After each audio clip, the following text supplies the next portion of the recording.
right there. That's the Bruce. video that captures this Knoxville family's attention lasted just 8 seconds. Right here. Brian Blakely pauses the clip that dates back to 1970.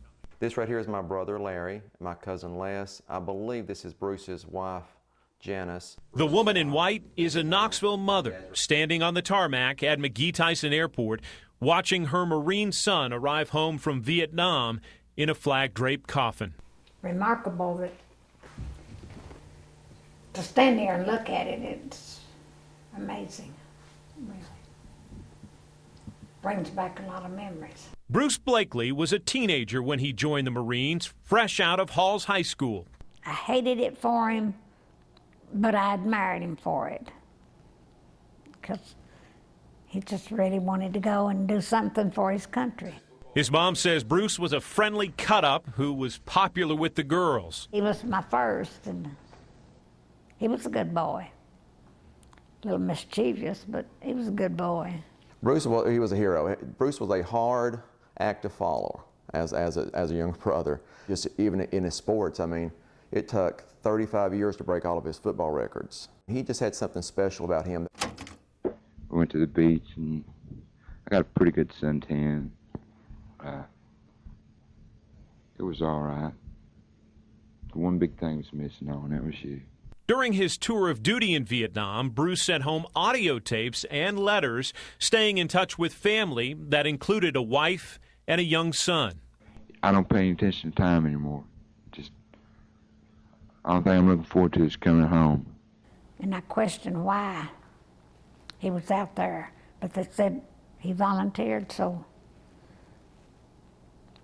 he volunteered for everything. Walking Point, that was his thing. Walking Point. Bruce was set to go on leave to meet his wife on R&R in Hawaii, but the night before, he volunteered to lead his troops on patrol.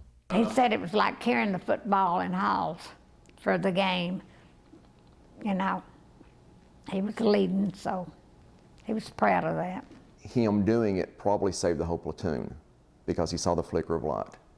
And that's when he had him hold back. He went forward, and that's when he got killed.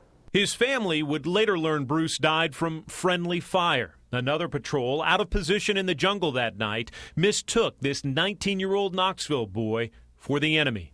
I try not to think about it. Of course, in the beginning I did, but now it's leveled off. I'm grateful that it was quick. He was the 83rd Knoxvillian that got killed.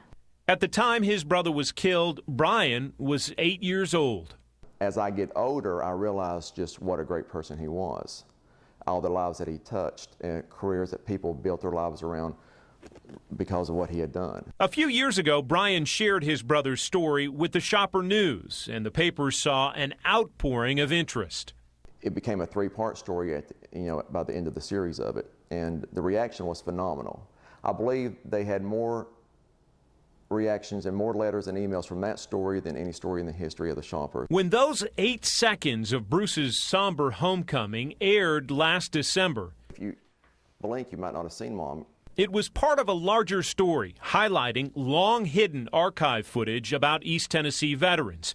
Friends of the Blakely family caught the first glimpse and told Brian to confirm it by watching the story online. And it was just amazing. It was like 7 or 8 seconds, but it was an intense 7 or 8 seconds because you see Mom and all the family and all that stuff, and then of course you saw my brother being taken off the plane. So it was tough, yeah. It is a moment captured on film this family didn't know existed, and 42 years later provides one last glimpse of a young life cut short by war.